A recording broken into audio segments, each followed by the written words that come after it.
Ok, estoy en directo, pero... Ay, válgame el cielo.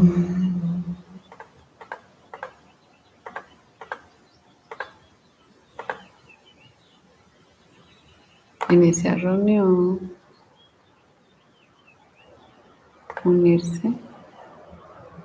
Copiar. Ok. Nada.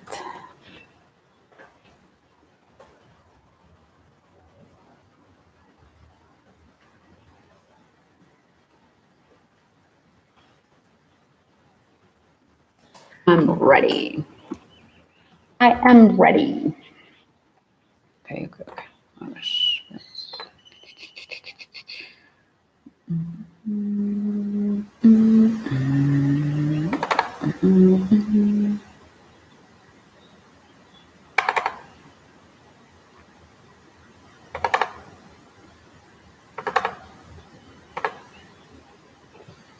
What?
Hola, Dani.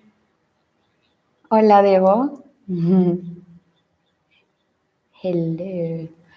Bien, con toda la actitud. ¿Y ustedes qué tal? Ay, ¿quién es el Grinch? Amador, cambia tu actitud.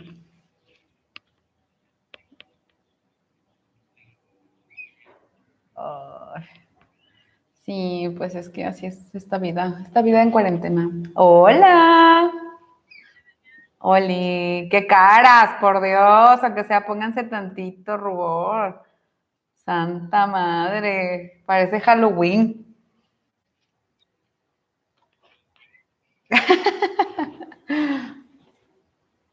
Ian. Ay, la vida. Ah, qué guapo. ¿Ya? ¿Ya son todos?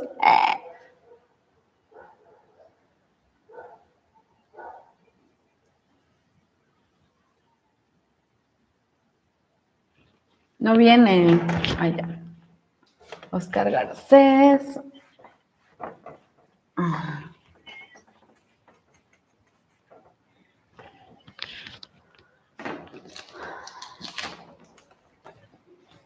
Hola, ¿quién habla? ¡Ay, Oscar! ¿Cómo te va la vida, compa? Ya nadie me cotorrea. A ver, ahí está. ¿A quién admití? Nat, hello, hasta que te despiertas. Yo mande y mande el link. ¿Y tú? No, qué barbaridad. ¿Ya? ¿Ya estamos todos? ¿Cuántos son? No, pues no. Falta como todo el mundo. Mayriel, ¿hasta qué? Hola, Mayriel.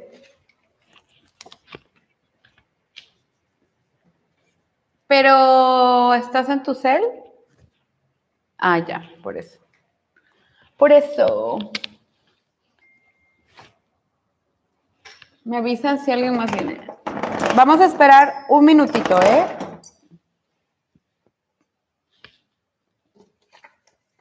Hablen lo que quieran porque ya no van a poder hablar, ¿eh? Los voy a poner en mute a todos.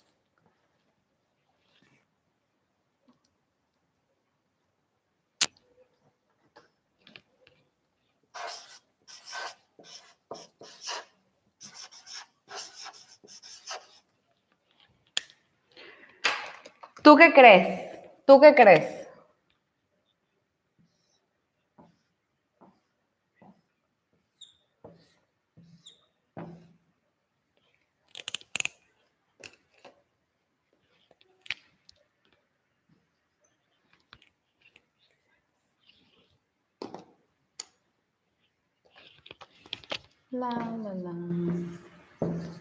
Ya deberían estar coloreando su portada del tercer parcial. Ay, el Grinch. Mira, tienes que cambiar de actitud porque si no jamás te vas a casar, ¿eh? Así. Pobre mujer, pobre mujer. Marian, hasta que. ¿Se ve mi título? ¿Se ve mi título maravilloso? Ah, súper bien. Fátima, ¿esa es la oficina de tu casa o esa es la pared de tu cuarto?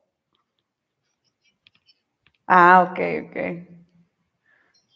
Porque yo decía, jamás había visto un corcho tan grandote.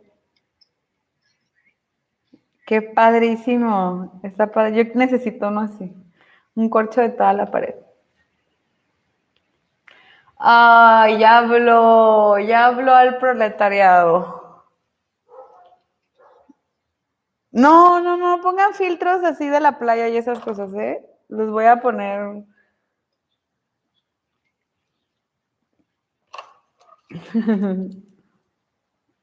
¿Ya está?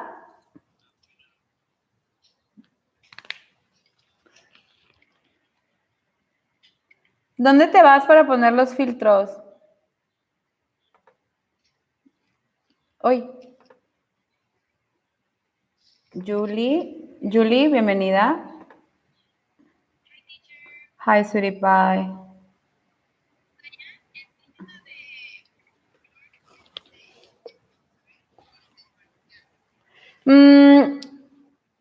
Vamos a intentar que sea uno de los temas del parcial. Ya me resigné. Vamos a intentar, anótale, que sea uno de los temas del parcial. O sea, vamos a intentar abarcar más que el Cold War. ¿Quién me está hablando, Emiliano? ¿Dónde está? ¿Es Amador? Ah, súper bien. No, we're not. ¿Quién es el espárrago? How do I do that?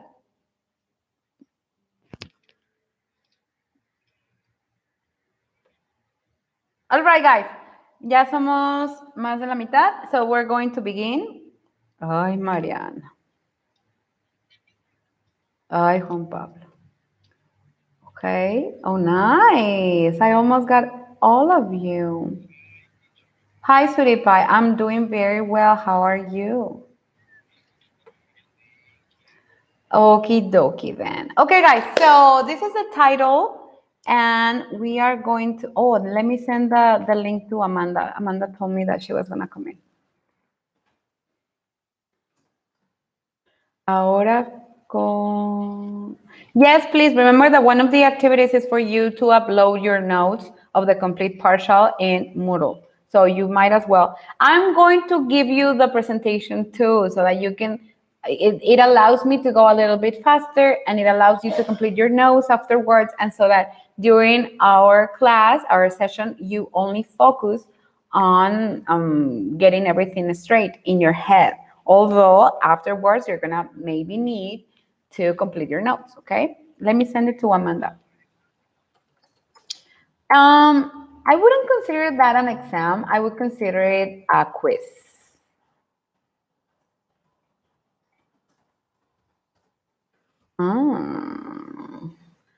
How bad an attitude?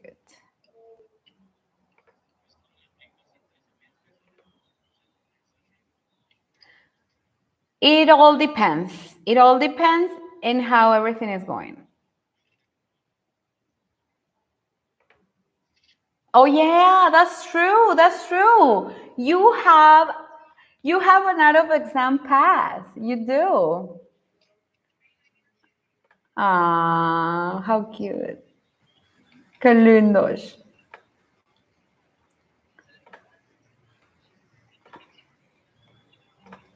No. Guys, los voy a silenciar a todos porque ya me están entrando perturbaciones psicológicas. A ver.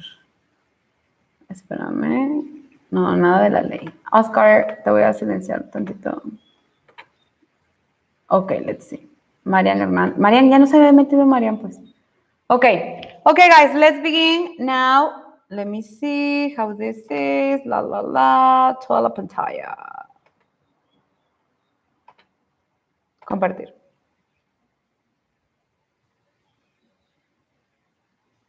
Okay, guys, now you're looking at my screen already. I'm going to silence everybody so that we don't get any interruptions or background noises. It's not because you are making any commentaries that are probably not suitable. No, no, no, no, no. That's not the reason. The reason is because of the background noise. All right. So let's see. You can see my presentation already then. So we're going to start seeing the Cold War years, and obviously this is the war that is right after the Second World War. In the second partial, we saw that the Second World War ended with United States taking the... Who is making sounds? Hold on. Hold on. God bless you, Fatima. Okay. I don't know who's making sounds. Guys, put yourselves in mute so that we can proceed. Oh, Amanda can do it. Don't worry. Hi, Amanda. Say hi to Amanda. All right, so let's look at it. Hi, Amanda. Don't worry. In the early Cold War years, this is right after the Second World War, and we were saying that in the Second World War, the United States was the absolute winner, not only in what comes to war terms, but also in what comes to economic terms. Remember, like the last video that we saw, it gave us a lot of statistics about how the United States multiplied, like by 300 folds, the military bases that it had around the world. It tripled or quadrupled their gross domestic product, el Producto Interno Bruto. It totally like broke all its own records. Okay, so after that, in 1948, we're going to have in the world an establishment of a new world order. Everything is changing. Before Second World War, United States was one of the wealthy. It was one of the powerful. It was one of the big superpowers in the world. Irving, okay. Hold on. There. Now, after the Second World War, it was really two major blocks. One was led by the United States of America, and the other one was going to be led by the USSR. We still have Joseph Stalin in power. He is going to die in the year 1953. Tania Zamorano, welcome. And so we are going to still have the communism at its stake, at its highest point, okay? And so in this point, we're going to divide history again, the 20th century, into a very important chapter, the Cold War. We're going to name it the Cold War because supposedly there wasn't any frontal conflict or any military confrontation. However, we're going to see three very hot spots within the Cold War, namely the Cuban Missile Crisis with John F. Kennedy as one of the protagonists. We're going to have the Korean War and the Vietnam War. Okay, those are the three most famous ones. Now, very early in the Cold War years, we're going to have a clash of powers between the USSR and the United States that is going to be repeated as a pattern for the rest of the war. Now, the first thing we need to know is that the Cold War was named after its supposed to be nature, that there wasn't any military frontal conflict amongst the superpowers, the new superpowers. Now, the war was fought in Asia and it was fought in Europe. So the first thing that we need to notice is that obviously these countries that were just getting out of war, they were not ready for any policy, especially economic policy, for growth. They were focused in reconstruction policies, okay, reconstruction of its economy, of its social entanglement, of its political factions, and all the movements that go within a country after a very big conflict. And remember, the Second World War lasted from 1939 to 1945. So it was 6 years, 6 very, very long years in which we're going to have all the economy and all the forces and all the efforts focused exactly and only and solely and absolutely on winning the war, okay?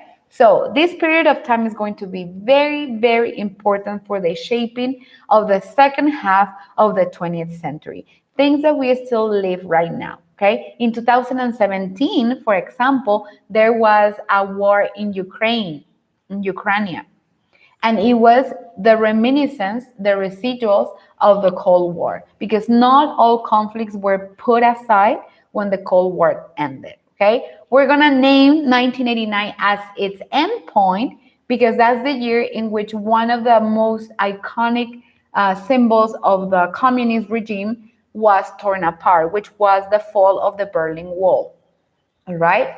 So let's begin. Look how groovy. Okay, so the first part of the Cold War is, as I just told you, reconstruction and confrontation, okay? The parties are going to be allies during World War II, namely United States and the USSR. However, as soon as the war ended, they were again rivals because remember, democracy has nothing to do with communism. Capitalism has nothing to do with communism. They were natural rivals. And they just got together during the war with one sole purpose, and with Germany. Punish Germany. Get them out of the game. Okay, that was the only purpose. Once they get that goal accomplished, they break apart. And now they're enemies again. Remember that little phrase that we were saying over and over again that is repeated over and over in all the conflicts during the 20th century? Well, is the enemy of my enemy is my friend. And so under that logic, they're going to team up. And now, obviously, once they get their objective, which is getting Germany out of the picture, now we're going to have a very humongous rivalry. Okay, so the first years are about reconstruction, as we said, the main superpowers in Europe, the main countries involved in Second World War in Asia are going to be focusing all their efforts in reconstruction, in everything that getting back to normal, okay, restructuring their lives. And another element that is very important, confrontation. These two big rivals are not only going to express and manifest openly that they are rivals, but they're also going to sign two treaties. In the communist world, it's going to be called the Warsaw Pact, Varsovia, the Warsaw Pact, and it's going to align, it's going to team up all the communist regime countries and republics that Russia, the USSR, has its influence on. Okay, and we're gonna call those countries the Iron Curtain countries, La Cortina de Hierro. Okay, it's all these Eastern European countries that, well, nowadays a lot of them do not exist. For example, Yugoslavia, for example, Czechoslovakia, they don't exist. They just broke apart. Okay, now they're Czech Republic and Slovakia. The Yugoslavia broke apart, and now it's Bosnia-Herzegovina and Serbia and Montenegro and all of these little countries that are in the Balkanic Peninsula, where everything in the First World War started. Remember? With the assassination of Franz Ferdinand. So in the part one, we're gonna have these two basic characteristics, all right? And obviously, as we just mentioned, we're going to have an ideological struggle between the Soviet and Eastern Bloc that we just mentioned, the Iron Curtain, and versus the US and the Western democracies, all right? So what's the goal of the first bloc? Spread worldwide communism. They were committed to make these a world government. Okay, one of the things that bothered Hitler the most, remember that Hitler, besides being a national socialist, he being anti-Semitic, wanting to eliminate the Jews, one of the things that he wanted is to eliminate communism because he was a very nationalistic agenda guy. And one of the things that he hated the most, especially about communism, was its universality. He believed that to have nation and patriotic symbols and a cohesion and unity based on race, based on language, based on cultural similarities is stronger, far, far more stronger than its opposite, a worldwide whatever ideology that there is. So Hitler would be against Judaism and against communism because they had that one factor. Independently where Jews are in the world, spread out, they feel like they belong to one race. So that means that people that have a cultural identity as opposed to a national identity, Hitler would believe that those people are traitors, potential traitors. Okay, potential traitors. Why? Because you have a loyalty that is higher than your own national belonging. You see that? You see how he mixes that up? And so communism and Jewish people have that one thing in common that he hated the most, which was that they do not respond or they do not put in the highest of their value hierarchy belonging to a nation, to a country, but they put as a higher value a belonging to some higher identity. Same thing happens with Catholicism because it's a worldwide ideology. So those are the three like groups that he most attacked. And also he attacked homosexuals, he attacked everything that could have a higher identity than a nation identity. Okay, he hated that. And communism is pro everything that is contrary to nationalism. Okay, so their goal is to spread worldwide communism, and they were committed and they were making a very huge campaign about gaining more and more followers. Okay, gaining more and more followers. So they would exert a lot of power, political power that they had for the last decades over some territories. Another, imperialism. Remember the definition of imperialism with which we started the course in the first partial is the takeover of another weaker country by a stronger nation. And so this is another ideological imperialism camouflage as the spread of a worldwide communism. Okay, what are they opposed to? These Soviet and Eastern Bloc nations, the Iron Curtain or the Warsaw Pact countries, as we know them. Okay, they're going to be opposed to United States, obviously, and the Western democracies. The same thing, the Allies and its satellites. Okay, these big countries are going to work like Europe, like, hello, yes?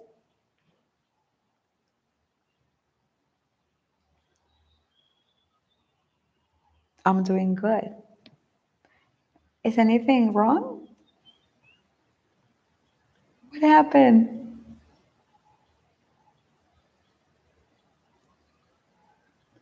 Guys, don't confuse me. Where are we?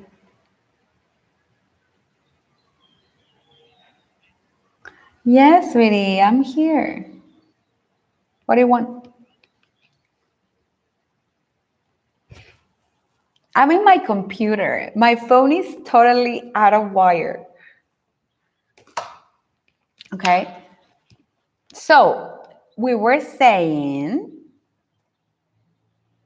that blah, blah, blah, communism versus the Western democracies. Now remember, the Western democracies are the allies. Oh, I remember what we were saying. We were saying that these superpowers, like Great Britain, like United States, like the USSR, are going to work like big planets. For example, Jupiter. Okay, Jupiter has like 9 moons. It has, I don't know how many moons it has, but it has many moons. Let's say it has 9 moons, and those moons are called satellites. They are little mass bodies that revolve around, because of the gravitational forces, they revolve around one big planet. All right. So the bigger the planet, the more gravitational force it has, and it's logical that it has more satellites. Okay. Now that's the concept of a satellite. When we talk about superpowers and its satellite countries, we're going to talk about these 2 big powers, namely United States of America and the USSR, and their satellites are going to be these little countries that are going to sign the Warsaw Pact and the North Atlantic Treaty Organization, NATO, or in Spanish, OTAN, that document, that treaty, international treaty. And and we're going to call them satellites because they revolve around these ideologies. So the whole world during the Cold War is going to be divided in these 2 blocks. All right. So up to now, any questions? No? Perfect. You guys are awesome.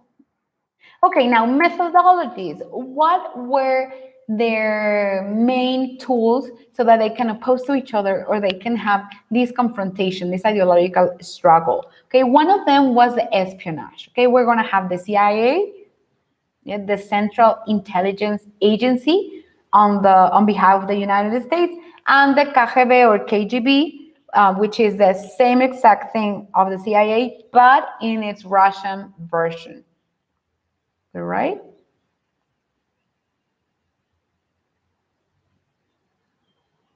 What is this? Okay. Also, an arms race.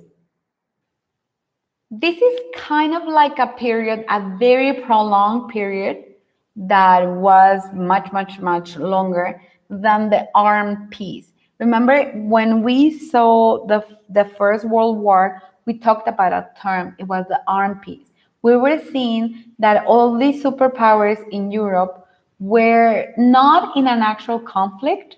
They were not with a war declaration, an open war declaration. However, they were preparing and gearing up for war. Namely, Germany had like 2 million people recruited and ready for whatever thing that may happen in the future.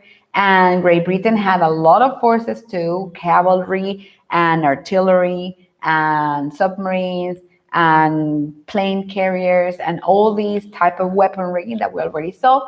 And so that period of time before the First World War was triggered and was openly declared between each other, it was called the armed peace. Armed peace is kind of like the same, but it lasted less than the Cold War. This is another, or armed peace reloaded, like another version 2.0, okay, of the armed peace. Is the Cold War. What is very characteristic of the Cold War? The arms race. Race as a 42-kilometer race, okay? And arms, well, weaponry. And that's when, since we had the two first nuclear weapons being detonated in Hiroshima and Nagasaki, now obviously we're open to an atomic age, to an atomic period in which atomic weapons and nuclear escalation is going to play a very significant role in this second part of the 20th century. And finally, the ideological competition for the minds and hearts of the third world peoples. Now, this is the period of time in which we're going to coin that term, the third world. Those are the communist government and command economy versus democratic government and capitalist economy. Those are the proxy wars, the satellite wars, the puppet wars. Okay, United States and the USSR are not going to engage in a frontal military confrontation. However, they're going to have proxy wars, namely the Cuban Missile Crisis, namely Vietnam War, Korean War, the Afghanistan crisis. Okay, so in these little countries or spots in the world map, we're going to have Vietnam against the United States, but because the USSR was imposing a government, a puppet government, onto the Vietnamese people, same thing as the Korean Peninsula, and well, because of that, United States was not going to allow any further advance of the opposite ideology, and so they would launch a campaign, awful campaigns. It was a bad remembrance. It's gone into history books as the worst decisions that the United States presidents have ever made, which was the intervention in Vietnam and intervention in Korea. Now, you remember that one of the consequences of the intervention of the United States soldiers into the Vietnam War was the peace movement or the hippie movement. Okay, wanting peace and asking the governments for peace. And there were a lot of marches and manifestations in Washington, D.C.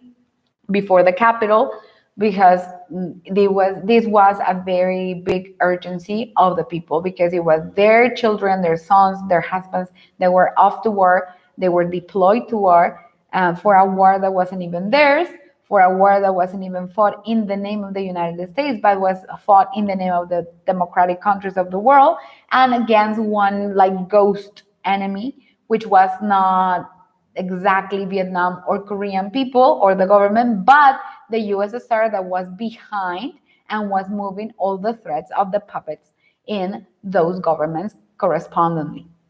Okay, so this is kind of like what's going on during the Cold War within these years. Okay, any questions up to now? Let me go back to this. Let's chat a little. Any questions, guys? No?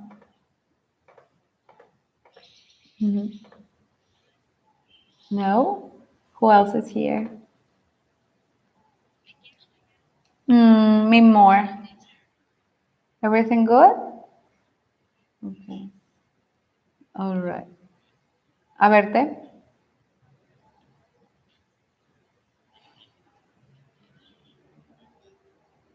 What happened? Do you have cooties? You got cooties. Yes.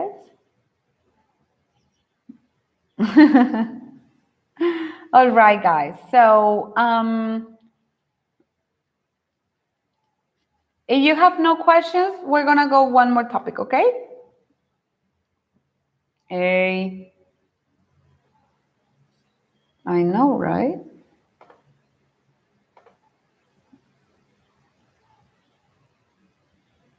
Perfect.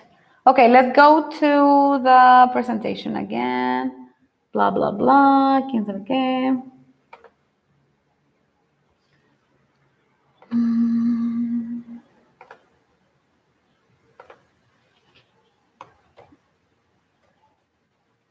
Can you see my screen? Perfect. Okay, now let's look at the map because you know I love maps and I don't think you can understand anything without looking at a map. So here it is.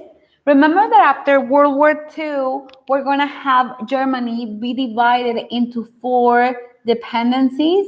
3 of them are going to be given to the Regency of Great Britain, United States, and France as a token for their victory. And then on the other side, we're going to have East Germany that is given to the USSR for custody. And so since what we're going to have in history after the Second Paris Conference and all these treaties that decided this division is going to be the rivalry between the USSR and the USA, then and capitalism being rising up versus communism, they're going to be forced or obliged, well, that's what they say at least, of dividing Germany into 2. So this is the first time that we're going to have 2 Germanys, West Germany and East Germany. And you see how here this division is going to be very close to Berlin.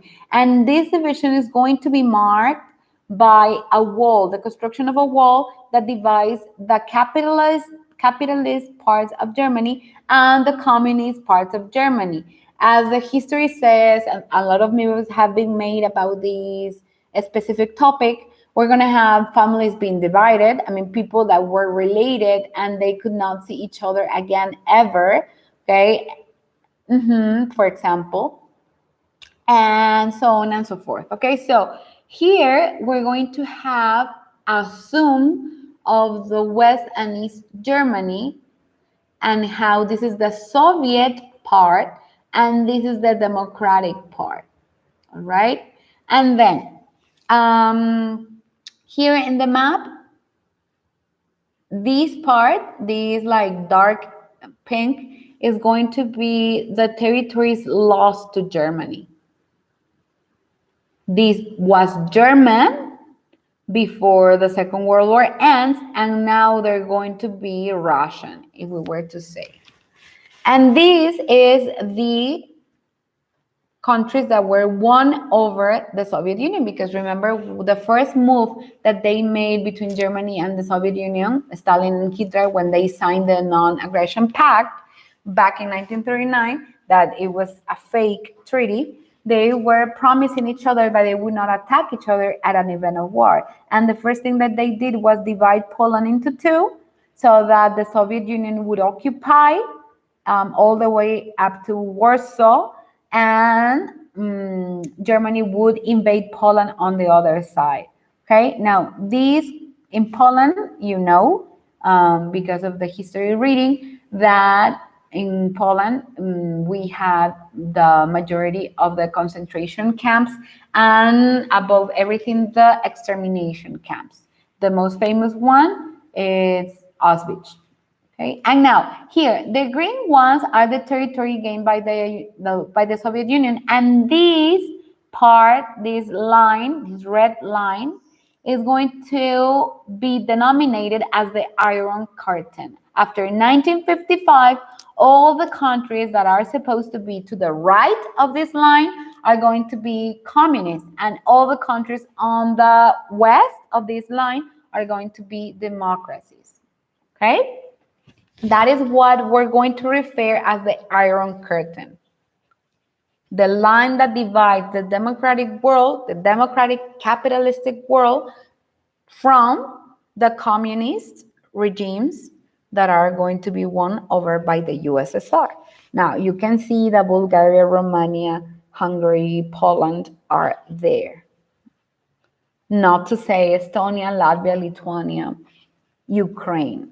And as I was mentioning before, in Ukraine, like this past 2017, we still had a war, an armed conflict that was a confrontation between one faction of Ukrainian people against another Ukrainian people. It was a civil war, which means that people from the same population fight each other for some purpose. And the purpose, or the one of the main causes of that war that happened only 2 years ago that killed a lot of people, was precisely that some people said that they belong to Russia, nowadays Russia, and some people said that they belong to Ukraine, that they wanted to keep their independence. Meanwhile, the other part of Ukraine wanted to belong to Russia, to annex their territory to the Russian government. Now, obviously, the Ukrainian government is not a very good government. It's not providing for them economically, socially, politically, you name it. Okay, you name it. But they're very unconformed with the way that the government is treating them. Okay, so that's why they were kind of like trying to jump in the Russian train. That's the Iron Curtain, okay? So if I ask you to define the Iron Curtain, is all the countries that fell under communist regimes in Eastern Europe. Already? Okay, Jesus Christ. And this is a quote from Sir Winston Churchill, from studying in the Balkans to Trieste in the Adriatic Sea. You see the Adriatic Sea, guys? Okay. An Iron Curtain has descended across the continent. Behind that line lies the ancient capitals of Central and Eastern Europe. Okay, that's a term that Sir Winston Churchill coined. All right. And now, Truman, as you remember, he ascends to power in the administration of the United States government in 1944. Okay, he was elected in 1944. FDR, Frederick Delano Roosevelt, was the former president. He goes out of office, and Truman is the one that has to decide if dropping the atomic bombs or not. He's the one that has to make the most difficult decision of all times, of all history, during all the times of human records. Okay, so Truman, after World War II ends, okay, he's going to launch a Truman Doctrine. Okay, what is this Truman Doctrine going to defend? Number one, civil war in Greece. Okay, they're going to support the civil war in Greece. Now, remember, the civil war is an event in which two factions of the same nation, the same country, the same people are fighting against each other for some specific interests and purposes. Okay.